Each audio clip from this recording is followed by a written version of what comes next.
নমস্কার বন্ধুরা, কেমন আছেন সবাই? পাপিয়াস কিউলিনারি আর্ট অ্যান্ড ব্লগের নতুন আরেকটি পর্বে আপনাদের সবাইকে স্বাগতম। আজকে সব কিছু একসাথে রেডি করে নিয়েছি আর রান্নাটা তারপর করব। আসলে প্রতিদিন তো একটা রান্না বসিয়ে দিয়ে আরেকটা রান্না রেডি করে নেই, তবে আজকে একবারে সব রেডি করে নিয়েছি। রান্না করব লাউ দিয়ে লাউ ঘন্ট, ইলিশ মাছের মাথা দিয়ে, চিচিঙ্গা ভাজবো আর ডিমটা দিয়ে একটু মাখা মাখা করে ডিমের ভুনা করব। প্রথমেই আমি চিচিঙ্গা ভাজিটা বসিয়ে দিয়ে দিলাম তেলে কালো জিরে ফোড়ন, দিয়ে দিচ্ছি পেঁয়াজ কুচি। পেঁয়াজ অবশ্য চিচিঙ্গায় অনেকটা লাগে, আর অনেক পেঁয়াজ দিয়ে চিচিঙ্গা ভাজি করলে খেতে ভীষণ ভালো লাগে, আর এই চিচিঙ্গা ভাজি দিয়ে আসলে আমার খাওয়া হয়ে যায়। চিচিঙ্গা ভাজি আমার খুবই পছন্দের।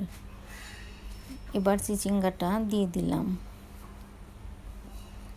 শুধু লবণ আর হলুদ গুঁড়ো দিয়ে এই চিচিঙ্গাটা ভেজে নেব। এই ভাজিতে আর কোনো মশলা ইউজ করব না, তবে একটু জল দেওয়া যাবে না, ঢেকে ঢেকে ভাজিটা করে নিতে হবে, তাহলেই তাড়াতাড়ি ভাজিটা হয়ে যাবে। আর আমি ডিমটাও ছিলে নুন হলুদ মাখিয়ে রেখে দিয়েছি।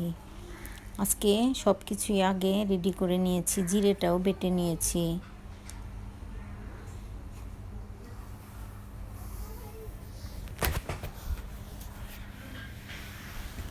আগে তো অনেক মশলা বেটে রেখে দিতাম ফ্রিজে, তবে এখন প্রতিদিনের রান্নায় যেটুকু মশলা লাগে বেটেই রান্না করি। ছোট্ট একটা পাটাপুতো কিনে নিয়েছি, এজন্য প্রতিদিন বাটি করে তারপর রান্নাটা করি। ইলিশ মাছের মাথাটাও আমি ভেজে নিচ্ছি। চিচিঙ্গা ভাজিটা আমার হয়ে গিয়েছে, এবার ইলিশ মাছের মাথা ভেজে লাউ ঘন্টটাও করে নেব।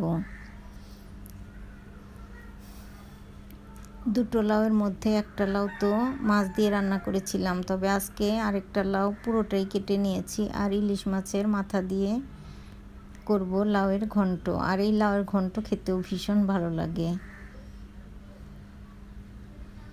এবার লাউ ঘন্টটাও আমার অনেকটা হয়ে গিয়েছে, কষানো হয়ে গিয়েছে।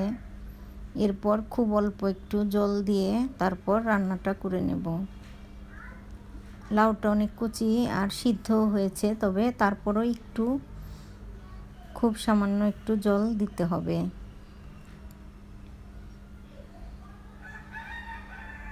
লাউ ঘন্টে আমি দিয়েছি এখানে হলুদ গুঁড়ো, মরিচ গুঁড়ো, ধনিয়া গুঁড়ো দিলাম আর জিরে বাটা আর সামান্য আদা বাটা।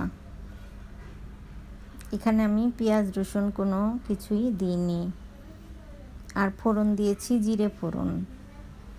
আর এভাবে লাউ রান্না করলে খেতে ভীষণ ভালো লাগে।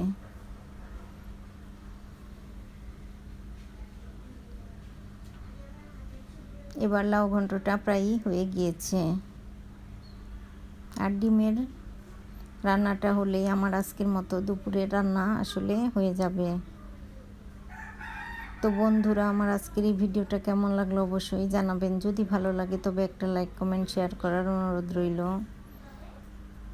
এবার ডিম ভুনাটাও আমার হয়ে গিয়েছে।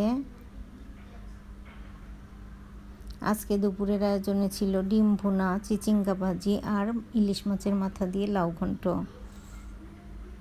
তো দুপুরে অনেক মজা করে খেয়ে নিলাম। এরপর অনেকটা পরে প্রায় সন্ধ্যের আগে একটু চা বানাতে এসেছি আর দুধও জাল দিয়ে নেব।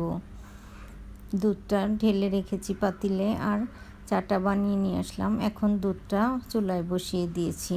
তো বন্ধুরা, আজ এ পর্যন্তই, দেখা হবে নতুন কোনো ভিডিওতে। সে পর্যন্ত সবাই সুস্থ থাকবেন, ভালো থাকবেন।